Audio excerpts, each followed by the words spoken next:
So this is our interview with Ben Walker and Josienne Clarke from our hotel room in Kansas City, USA. So, Ben Walker. Hello. So, Josienne Clarke. Hello. Last time we spoke to you was on the phone. We were talking about the fact that you had sampled or you'd stamped on the floor and tapped all sorts of kitchen appliances and that kind of thing on the last album. We said what the direction was going to be and you weren't sure at that time, but it seems as if orchestral was where you were going, strings. You've left behind the kitchen appliances and moved on to strings. What inspired that decision? I think it was more just a case of trying to be bigger and bigger and bigger, and there's only so far you can take it. A Really. kitchen floor. Writing the songs with the strings, was that a different process for you, Josienne? Well, I didn't write them with the strings. I took them to Ben, and he generally adds a chord or two. Plays about with it. Yeah. And then he started chucking a load of strings on it. Yeah. And which was... then he just chucked more and more and more strings.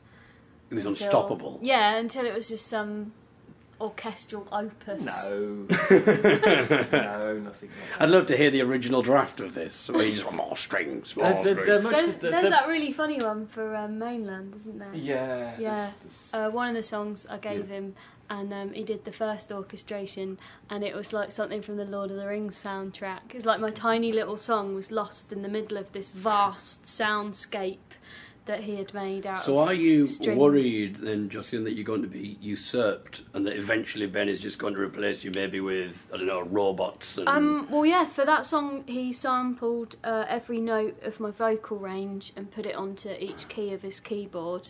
Oh my goodness. And then played me in as chords, so I was like seriously close to not being necessary. To not being needed. As soon as he can get a computer that will do the words. Well, who knows what him. the next podcast interview could be very interesting. The thing is, there's only really sort of one direction we can go now. You're going to do One Direction songs? Yeah, we're going to do some stuff with One Direction and Taylor Swift. It's going to be great fun. Bruno Mars. Yeah. Bruno Mars and Rob Watson. It'll be great fun. And I suppose as well, the good thing is you've been saying you're suffering from jet lag, Josienne. You wouldn't get that with a robot, Ben. No. So excellent. And you can pre-record everything. Although it might be odd going down the metal, you know what they say, have you got any metal on you? That might be a bit difficult to get the robot on the plane, I suppose. So in terms... I might break away and do my solo projects.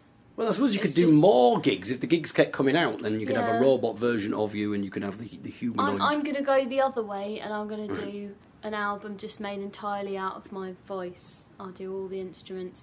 Maybe an ice cream tub with some elastic bands on it instead of a guitar. Oh, we've got all sorts of things around here. We've got a lanyard, a coaster, a phone, piece of paper. So who knows what's going to happen a bit later on in the podcast. Maybe we could play out with a selection of Josienne just beating things. Michael Hughes. That's what I'd like you to beat. There. I've been sharing the bed with him for the last few nights. So anyway, in terms of songs, what would you like to play for us first? Let's do I Wonder What's Keeping My True Love Tonight. Okay. Oh, that's lovely.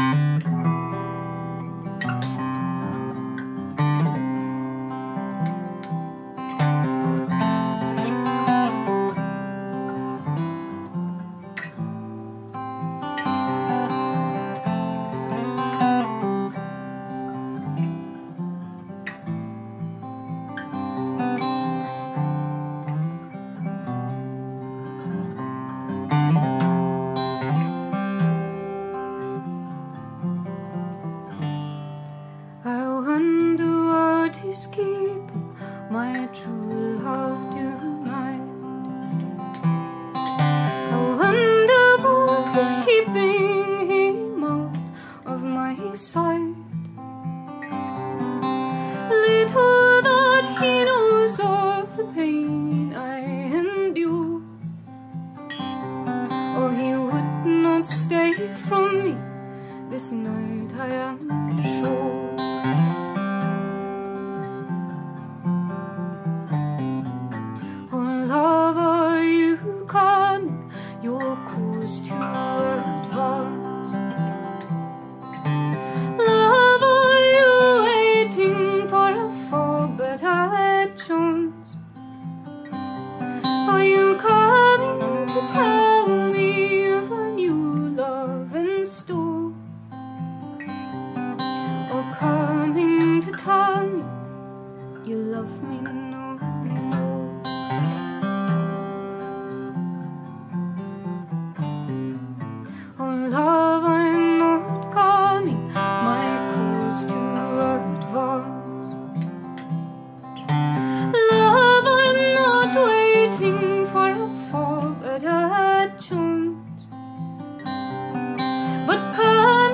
to tell you of a new love in store,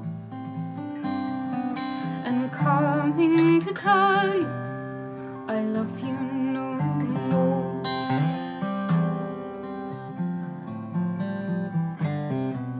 For I can love lightly and I can love strong. I can keep an old love till a new one comes on. I only said I loved you for to give your heart ease, and when you're not with me, I love whom I leave.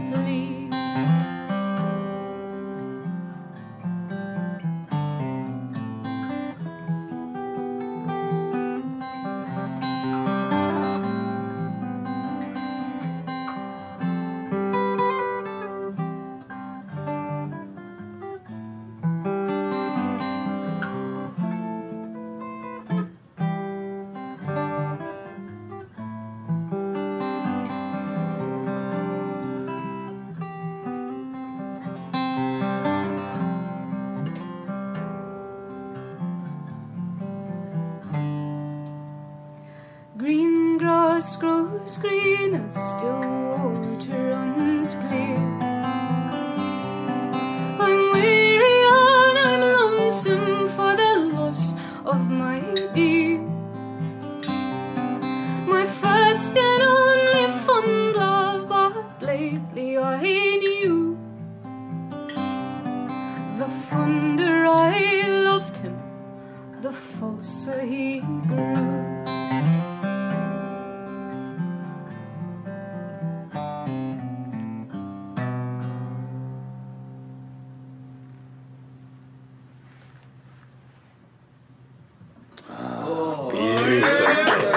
Beautiful. Oh. Just wanted to ask about the. I thought it was fantastic, but just to ask about the your backgrounds in terms of. Do you come from a classical background, or? So what you would like to ask them is the question that we asked on the last Young Uns podcast when we spoke to them. Well, okay, but feel free to continue in case the answer has changed. You're singing, Josienne, and your guitar playing, Ben. It's kind of a difficult one in a way because. Like people always want an easy answer to that question. I'm not saying you do. Like when you say, yeah, I've done some classical training, they assume that you've been to a conservatoire and stuff. And for us, it's a little bit more kind of hit and miss than that, really. Like Ben studied classical guitar from when he was 7 to what, 15? 18? And then he went and studied maths and was in indie bands and things. So it's not. Oh, you can I get the maths influence in your guitar playing. Remnants of Pythagoras about it. It's the temperament of the tuning. But I did like quite a lot of choral singing at school, just like a normal school, not like music school or anything. And I realised I was alright at it, so I started doing classical singing, and it appealed to me because it's like singing, it's like the athlete of singing, it's like the most kind of technically virtuosic that you can be, so it kind of appealed to me because it kind of stretched and challenged me. And then I went to university to do classical music, but I wasn't very good at it. It's really rigorous and you have to know lots of theory, and I didn't really learn to read music until I was 15 or 16, so I always found that a struggle, and I didn't get on very well with some of the written work and some of the theoretical analysis and stuff, so I stopped doing it. I didn't finish. Meanwhile I was writing songs and doing folk songs and stuff, so it's kind of like a bit of lots of things, because I've played the saxophone as well, so I've done a little bit of jazz and stuff, and like it's not as simple as that. We're not that well trained. Like when we did the gig at the Purcell Room, we're the least trained people on that stage. Everyone else had been to music college. We were the only ones. We've got an A level between us, haven't we? No, that's it. I agree. Nothing. I agree that you're not very well trained, because Ben's left a terrible mess on this bed. Yes. Before we hear your next song, we're going to, a regular thing that we talk about, because we spend a lot of time together and we often wake up beside each other, and so we share our dreams with each other. Oh. So we thought maybe it'd be quite nice to see if you've had any particular dreams that stand out, either about each other or just maybe a reoccurring dream or the strangest dream that you have had. You must have had one, John. I mean, just in your world is, I can imagine it being quite fantastical at the best of times. So what it's like in dream world, I don't know. I don't know. I find that's where all of my insecurities come out. It's like so you tell us a dream and we see if anyone can psychoanalyse your malady, right? I'm trying to think of one. I can only think about... My sister told me about one of her dreams. And that counts. There's certain things that are meant to be kind of symbolic of something else, and driving is meant to be symbolic of self-confidence and capability. And my sister told me about that in her dream she was driving this tiny little car, and her knees were all up. She was driving this miniature car around where we used to live, and that's so obviously about a lack of sense of direction and self-confidence. Yeah. Ben providing that with some lovely haunting dreamlike guitar accompaniments. Yeah, the new age go.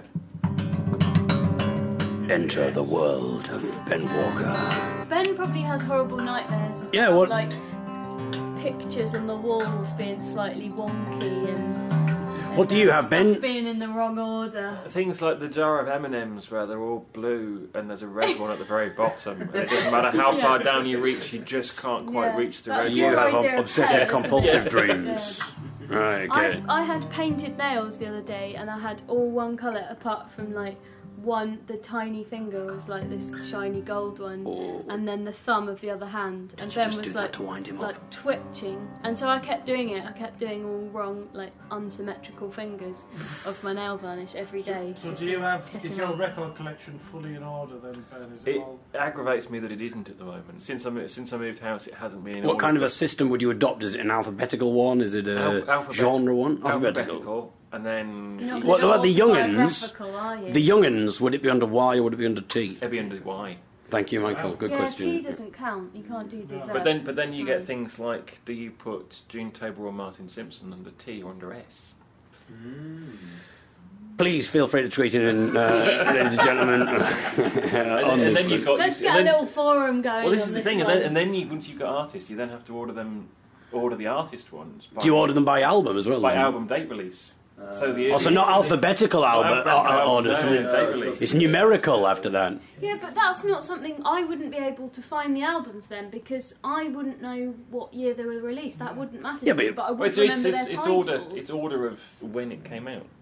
Yeah, but that... So that way you can have Fairport Convention's early work. That's unnecessary. I think we could maybe, because there's a lot to this, Ben. I feel we're not going to cover it in a few seconds. To be honest. I think maybe if we could sort of do this as bite size, we could have your your database sorting. While you're talking about that. Wake up in a minute. This could be a feature day. People could phone in and with queries. Ask the umpire that they do on Test Match Special. Do you want to know about how I order my CD collection? No. Yes, go on then. Let's hear that. I think we should. No, I don't. It's just in a big pile. I haven't got any. Well, let's have another song, shall we? Okay. Any particular now? Can I request? Should we do something with two guitars? You can request it. You can request it, so you'll get it, Michael. Yeah, no? Talking about the classical theme. I know you're not a classical duo. We've clarified that. Can you do Messendorma? Do the Elgar number that you did the other. That was superb. I really like that. So talk to us about this one. We started doing some Schubert as well, actually. Oh yeah. Yeah. Oh, Schubert's great fun. Schubert is because I did. Now, am I getting him wrong with Schumann? I did Dichterliebe. Dichterliebe, was that Schubert? Oh, I don't. Im wunderschönen Nacht Mai. That's what we had to do when we were at school. You don't remember that? I don't know. The rose, the lily, the flower. The melody sounds a bit more Schumann, but do not quote me on it. I've quoted you on it. It's going to... Yeah. Well, in terms of classical pianists and composers, Ben, I imagine, given your neurosis, you'd be into Liszt. I would imagine. Absolutely. Thank you very much. A little joke there, because of course he liked to alphabetise his CDs as You well. can't turn into a pun. No, you can feel free to test me at any point. I'm always here for you, Josie, if you need a pun. Okay. What is this Elgar piece that you're going to play for us? It's called As Torrents in Summer. It's originally a choral piece for 4 voices, for soprano, alto, tenor and bass. And I heard it first doing it as a choral piece in my school choir. And it's lovely, but you can't get 3 other singers to come out with you to sing it. And I'd always wanted to do it. Where would you get 3 singers from? You could teach us the part now. We could... Well, yeah, actually. Who's going to sing the alto line? Anyway. I'll do that. All right. After this, I think we might ruin it if we do that. Yeah, I think. Shall we? Workshop it. Yeah. Ready when you are, Benjamin.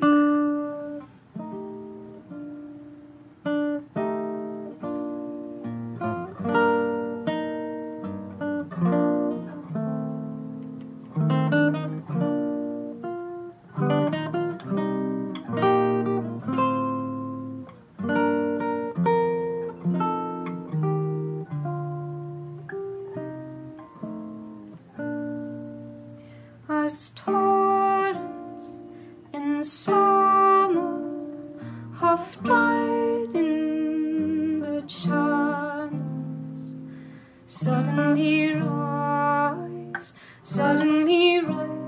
though the sky is still cloudless, the sky is still cloudless, for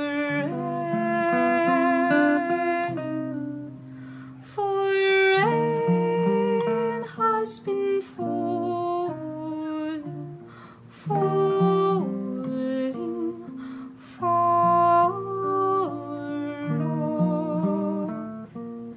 at the fountains.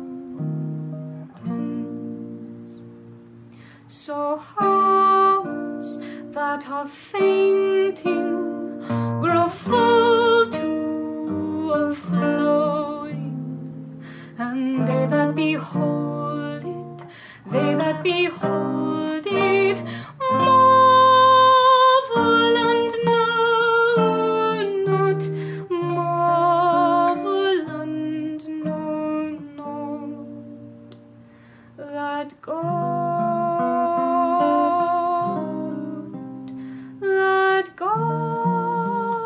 at their fountains,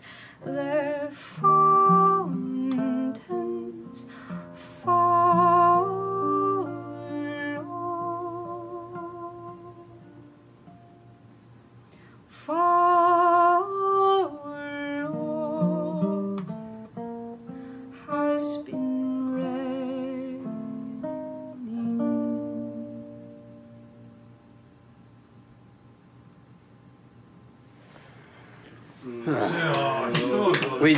With music like that, it's very difficult to know when to speak afterwards, isn't it? And that's why on BBC Radio 3 they leave like 20 seconds before. Sounds beautiful. And I did mention to Mr. Koenig to close the window, which I don't think he did. Oh, but, well, regardless, it sounded very good with the little sounds of traffic there and the occasional dog bark. I actually think really... I did something. In your production, I really enjoyed that, so maybe dog bark's in the next thing there. Absolutely. He's writing this down now, everyone. It's going in his alphabetical list of ideas. So before we go, one final thing to do is to play our... No, not the cock song, Michael. We're going to start with Ben. How do you think your Geordie accent is, Benjamin? Can you say anything in Geordie? Why I pet? Why I pet? It's not bad, not bad. Now, Josienne, this is going to be interesting because you've got kind of a very sophisticated voice. It's not that sophisticated. Oh, it's very sophisticated for us in Teesside.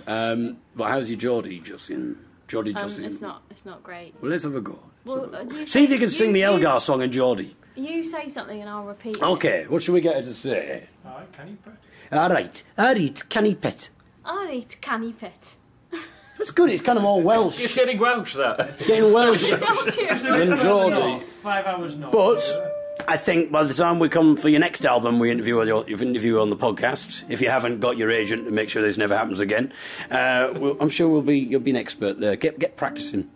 Or will you not accept just generic Northern? Voice it'd be like that, wouldn't it? Sort of a Yorkshire kind of voice. Yeah, just generic Northern. I think we'll get Geordie for next time, and if Josienne isn't there herself, then maybe you could program the robot to do Geordie. I'm gonna get a Geordie preset. I'll feed it with as many episodes of Geordie Racer I can possibly find. Yes, there's the children's programme. Yes. Did you watch that when you were at school? Did you watch Geordie Racer? You too? The Look and Read series on the BBC. Geordie Racer, fly. It was about pigeons, wasn't it? It was about pigeons. It was about pigeons, and there was a character called Spuggy. Spuggy? Yeah. Spuggy, oh yes. Yeah. You'd say, oh yes, Spuggy. You've never seen Geordie Racer, have you? Well, the Spuggy bit I know, man. Yeah, because it's Fifth Bag of Grove, isn't it? Oh. It's a different Spuggy. There are more than one Spuggies. Anyway. Exactly. No, I thought Spuggy that you were talking about was it's like a Look Like a Grove, isn't it? Yeah, not this is Geordie Racer we're talking about. We'll be back and do the Ant and Det. Watch us wreck the mic. So. Let's get ready to rumble. I'd love to hear Josienne. Let's get ready to rumble. Let's get ready to rumble. Bit of guitar, please. Watch us wreck the mic. Watch us wreck the mic. Watch us wreck the mic. Son. Yeah. Excellent guitar playing from Benjamin. What's that? Thank you very much. What a lovely jet-lagged interview this has been from Kansas City. I don't know what you're going to do with that. We'll throw it up in the air a few times, kick it around, and it'll come out brilliant. Excellent. Thank you very much. So there we are, it was Ben Walker and Josienne Clarke with us, the young uns, from our hotel room in Kansas City. But we're about to return there again. A little bit earlier on, obviously on the podcast, with them we were talking about the fact that they had classical influences and that we were going to do a classical number now for us. And I jokingly mentioned Nessun Dorma, which then somehow a little bit later on, when we'd stopped recording, led us to start singing Nessun Dorma. So we thought we'd record. This is me and Josienne singing our little version of Nessun Dorma, which is then followed up by some more unexpected operatic covers. And so here we are. My goodness knows what people in the room next door were thinking, but I think they'd have preferred it to one of our orgies, I suppose. So here we are with some operatic cover songs.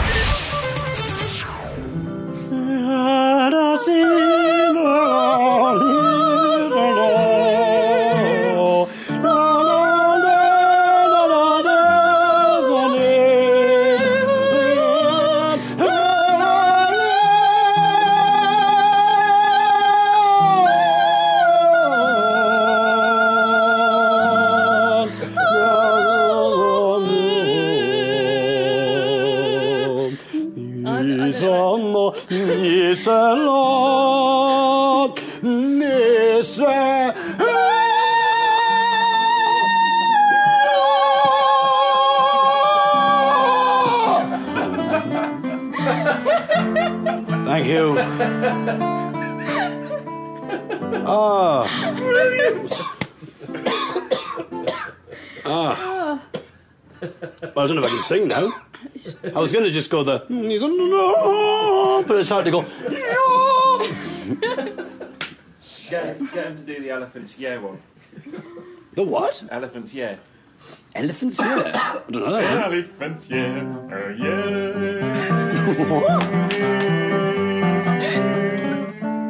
What is this? Elephant's Yeah.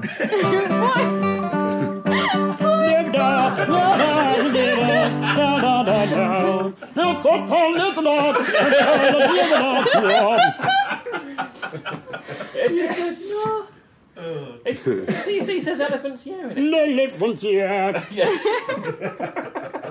Nelly the elephant back to the truck. Can you do Nelly the elephant? Probably. Nelly the elephant back to trunk and said goodbye to the circus. Off she ran for the trumpety trump, trump, trump, trump. Nelly the Nelly the elephant packed her trunk and said goodbye to the circus. Off she ran for the trumpety trump, trump. Tramp! Nelly the elephant packed the trunk and said goodbye to the circus. Off she went with the tramp, the trump, the ramp, the ramp. The head of the herd was calling far, far away. When she left one night on the table, let the run, the man to live. Nelly the elephant packed the trunk and said goodbye to the circus. Off she went with the trump, the trump, the ramp. Trump!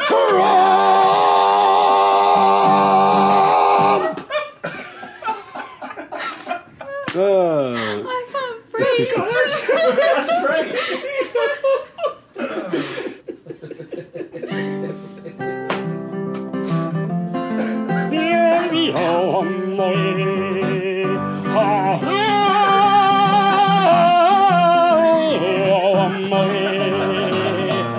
Hush, my darling, be still, my darling, the lion sleeps tonight.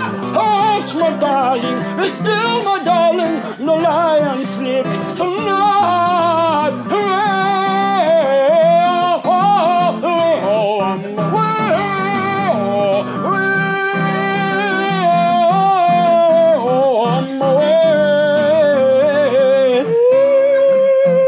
That's beautiful.